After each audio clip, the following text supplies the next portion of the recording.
अरे गलिए गलिए घूमी घूमी भोटवा मांगेलो नेताजी। अरे भोटवा मांगेलो नेताजी। अरे करेलो जवन कहे के कमावा वादा जितला के बाद भूल जइबो ये नेताजी। अरे जितला के बाद भूल जइबो ये नेताजी।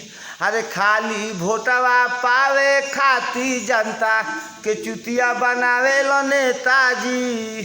खाली भोटवा पावे खाती जनता के चुतिया बनावेलो नेताजी। अरे कहेलो कि जितला के बाद सबके नौकरी हम लगवाइब हो। अरे नौकरी हम लगवाइब हो।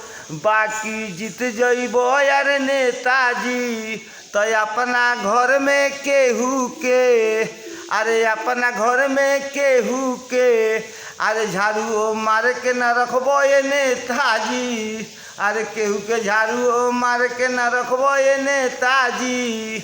अरे भोटवा पावे खाती तू जनता के चुतिया बना लो ये नेताजी। अरे चुतिया बना लो ये नेताजी। अरे 5 साल के पहले गौवा में न झाकियो पर्व ये नेताजी। अरे झाकियो पर्व न नेताजी। ई तो जनता के यार चुतिया बनावे लो खाली भोटवा पावे खाती ये नेताजी।